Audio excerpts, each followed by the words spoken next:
understand. Those are little things. But it's this is actually somewhere we might be able to help. When it goes bad, or an album or a song goes bad, which for you it's never bad, but not where you want it to be. Yeah.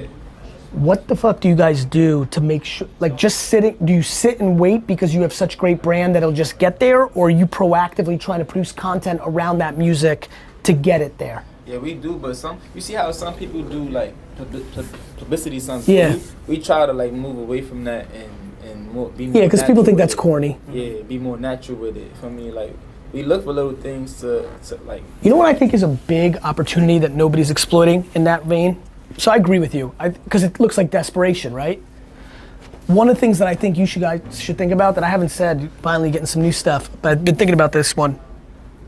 I think that's where the last two things I asked you about could combined. I think instead of doing something cheesy or trying to jab it up, this is where you can give access to your fans. Like I still think, so you got a song that you really believe in, right? And it's just not going that way. That's where I think you can use social, just out of nowhere be like, tonight, I'm gonna give you 2 more hints. I'm just gonna perform in the middle of like here, like in this alleyway. You play with your fans a little bit, people get their juices going, and then you get, 3,000, 500, 6,000 people there, but you record it and you give love to your fans a little bit, spend an extra 10, 15 minutes giving a couple selfies. It's a way for you to give real love to your fans, and it could lead to the piece of content that puts that song on, because everybody's gonna share the fuck out of it. So something to think about. I mean, I spend a lot of time not wanting to do the cheesy move, trying to do the hard move. Yeah, I did a meetup in like Washington State Park. I was like, I had a shot of the god. I'm like, you have your new book coming out. Me and you, like, let's just tweet at each other at 3 o'clock. Let's meet somewhere. People got going a little bit. Hundreds and hundreds of people showed up. Pictures, content, and you know what's crazy? 600 people were like, oh my God, like, yes, I knew I loved him. Like, he's real, he's good, he gave love. But the amplification of those 600 in their content, in your content, D-Rock filmed it, like, it might be a way for you to really put a little bit of a match on something, and you won twice. Instead of going cheesy, you gave love to the people that put you here in the first place, and you gave that song another chance. So something to think about. I'm an extrovert. I want to be around people. So it's a tough piece of advice because I don't know how everybody rolls. You don't want maybe 600 people like clamming on you. I don't know, but that's something to think about. Or just calling people, FaceTiming them. I'm obsessed with depth versus width. I'm obsessed with that. I think people, even you said it earlier, right? Like, listen, I got 2.2 million followers. Like, I'm thinking about 2.3. You can't help it. That's human behavior. But I think it's super important that, those 2.2 get, Yeah, everything counts. 100. How you thinking about, how about at this point, how old are you guys? 23. It's the best, it's the best. How you guys thinking about the next chapter of like, have you guys been thoughtful about who you want to start bringing into the circle, like the kind of people you want to meet? Have you been thinking about the people you want to cut out of the circle? This is an interesting time. Yeah, like artists and stuff. Life, but yeah, of course. Like artists for sure, but even like, just like the kind of people you want to surround. I mean, to me, it's who you're surrounding yourself with is a quick fucking path to how it plays out. Yeah, facts. 10,000%. So, has that, go ahead. Shane and Bubba's at the door. Yeah, let's get him. Alright, as far as like who we want to surround ourselves with, I mean, like High Bridge, we are loyal to each other, like, so it's like we kind of like, how can I explain? Like, this is just a small circle of us. I wanna be. And nobody's joining that circle because that circle was formed a long time ago, right? Exactly. I get that. To me, I think about that too. I'm the same exact way. It's like Saturn though, like you're gonna get another ring. They're not gonna be the same. They're not gonna be the same. They weren't with you in 3rd grade. They weren't with you when this bad thing happened. No, I mean, change is always good though, Like, 100. We want to be around people that can help us get to the next level. That's all I want to be around. Because then it's always learning too. Yeah, somebody we can learn from. We don't want to be around somebody that's just gonna be there and just, Yep. just take from us. Take from you. What's the trade? Yeah, exactly. I totally agree. Anything else from anybody? Like, So like, what's the goal with the project? Like the project's coming out. Because you have like a few singles. Like your single game is crazy. Like, what are you guys trying to do right now? Like, what are you trying to do with this project? I mean, when's it dropping? It's dropping September 29th. Oh, My it's main coming focus up. is setting up Madison Square Garden while I'm on an overseas tour. Cause it's like you said, I don't show my face in New York that much. Like I don't go to the clubs all the time. I build that anticipation. So by the time my overseas tour is done, like 3 months by the time my album drops September 29th, it's gonna be like a lot of anticipation. So Madison Square, and then all ages too is gonna be able to, for me, it's gonna be able to fill that up. Yeah, You want to fill the garden Yeah, in January. yeah, January, yeah. I love around it. Christmas. I love it. I love it. That's December- what's up, man. That's December- exactly how you like, December, right? January and February, those either December, January, February. How do you think? You're so young. I don't know if you've gotten to. So this is how I got to my life. So I told you my story. When I was 6, we moved to Jersey, and I became a Jets fan, which we're gonna suck shit this year, but I got to deal with it. Anyway, I became a diehard Jets fan. Like that's how I even learned how to speak English. So it really mattered to me, right? And all the kids had Jets jerseys. And so I ran in the house, I was like, Mom, I need a Jets jersey to fit in, like I gotta be part of the crew. And Mom was like, I'm not buying you a fucking Jets jersey, like we're immigrants, you know? So like 4 or 5 days later though, my mom made me a Jets jersey, like made it. And I wore that shit every day. And literally somewhere like 7, 8, 10 years ago, I made a video. I was like, fuck man, I'm gonna go from not being able to afford a Jets jersey to fucking owning the Jets. And it was interesting when you were just saying Madison Square Garden, I'm like, I wonder if he grew up like in basketball and like even just like maybe like trying to get to the Garden was a big thing to fucking filling that shit. Yeah, it's ironic. I live down the block from Yankee Stadium too. Yankee Stadium is a bit. I want to do that and then Yankee Stadium. Yeah, that's big. I got the Yankee Stadium on my chain. Yeah, I've seen it. That'd be crazy. So how has that become practical? Is that something that you guys are working on, the label's working on, or you're saying to yourself, I want to do a good enough job with this album and the tour that the demand's there, and so that opportunity. I put the word in. I just put the word in though. Like, Okay. I just put the word in. Got it. That's What's the biggest show you've played?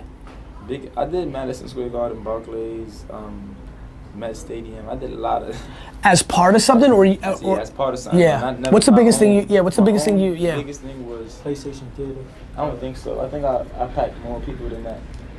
How many people was that? PlayStation Theater like 2,400 maybe. I think I packed people down. Man. That was sold out back to back nights though. When was that? April. There's been more heat. It's good. That's good. Those are good numbers considering I won't April even to remember now. the name of venues. I just remember states. Like Toronto was a big one. Even Was it made in America recently, I think? Made in America was like that was a whole different. Killed Made in America. That was a whole different thing right You there. enjoyed that? Yeah, that was crazy. What are you doing on social besides Instagram? Twitter a little here and there. Snapchat a little here and there. I gotta step up my game. You really should, because I knew we were getting together. Like obviously that's my whole world. I'm like, fuck, man. This guy puts in because honestly that's how I think you fill the Garden. First of all, let me start over. Your talent is gonna fill the Garden. The time in which you fill the Garden is gonna have a whole lot more to do with the shit you do on those platforms and YouTube and podcasts. Yeah. It's just the truth. It's, back in the day, MTV put you on, BET put you on, fine, cool. That's how it happened. The Source puts you on the cover, good. That's just not the world we live in, the fragmentation. And that's the best, because that means you're in control. When did that happen? I don't know. Now, what I was doing? It was little things like this. Give me throwing out like a teaser of my best song that I got, the best part of it. Yep. Like 10 seconds of it, I throw it on Facebook, and then I say 1,000 likes. I'll put out more. I'll drop it later. And then I don't drop it. even when you got it. Yeah, and it was getting up to more and more because I had all these songs that was good, and I was throwing out a whole bunch of previews, and they were just like getting a whole bunch of likes on Facebook. When did you know you were good? For real. When I got in the booth, like a real studio. How did that happen? I was in Florida on house arrest. I wasn't supposed to go outside. I didn't have the brace on, right? Yep. And I had like a schedule. Uh-huh. And I told him I was going to the store. And I went to the studio with my producer. But I ain't kidding. I had to do that. You just had to get it. Yeah, I never even told nobody that. That's amazing. And what, literally as soon as you were done, you're like, fuck, I got this. Yeah. Every day I was panicking. I was in the studio a lot. Like, I used to tell my mom, no lie, I used to tell my mom I'm going shopping. And then after a while, I started telling her, like, nah, I'm going to the studio. Word. I love that. I was just getting up out of there. I love that. Saeed, anybody else? Like, I'm trying, anything I can bring value to you guys? Any other questions? I think one key thing is, with everything is moving towards video and live streaming now. Facebook just competitor to Netflix. Of course. Apple. Of course. Tidal, Spotify. Everyone's getting into video. How are you guys making that shift and going beyond the music into where eyeballs are going to be moving forward? Have you guys started?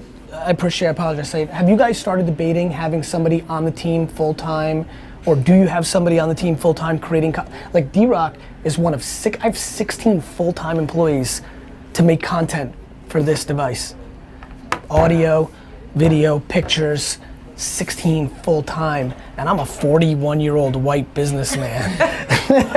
You know what I mean? Like fuck. If I was you, I'd have 7 trillion fucking followers. Like that's how I'm thinking about it. To your point, I would hire. And by the way, there is 7 million people watching this that would rip their arm off to be the intern, to be around you to make this content. So it doesn't have to cost you a dime. You can just put somebody on who's got real skills. I think you're way beyond the point where you need that. And I have no idea, does a label provide that or not, but like you should have some, or is somebody That's part up to us right there. Yeah, my man, I'm telling you guys, like, by the way, if you guys want to come through, like we're here, this is our studio, but right by a block away from the garden is my headquarters. If you guys want to connect and come through and spend, if you want to come, if you want to bring somebody, you're more than welcome. If you want to come through and spend an hour, a day, watch how we're doing it. If you want us to help you vet, if you bring us 4 people and say these are our 4 finalists, can you guys help us make a final call? I'm thrilled to help you guys out to try to pick that person. That's dope. Okay. Thank you. Yeah, let us know. Cool. I appreciate that. Of course, my man. I'm excited about your music, man. You're like, listen, you're a foregone. I think of you as a foregone conclusion. It's already happened. Now it's just a matter of time. So it'll be interesting to see when and what. Now it's like, what is it gonna be? Yeah, exactly. Like what song, what moment, what piece of, that's why I want you to do content. In a world where I'm empathetic, if I'm your twin brother partner, I'm whispering every day, put out 300 songs a year. Really, that's what I believe. Because when I say it's just a matter of time, that's the thing that makes it happen. What I love about content, why I'm pushing you guys to take this serious, is the only other way to do it, by not putting out 300 songs, is by putting out a bingo. Including the game you played today.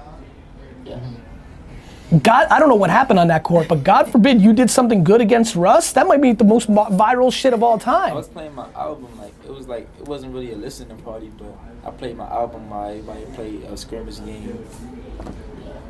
I mean, fuck, you could be even on the other way. You guys saw that video the other day, the viral video of John Wall throwing dude, what's his name? Yeah. Like there's just always, here's the best part. There's always stuff going on. The way I do it, I document everything. We're in control. If something bad happens or something I don't want people to know, or it's not ready to say we're going to Europe or whatever, you're in control. Exactly. You're in control. Right. I don't know what to say.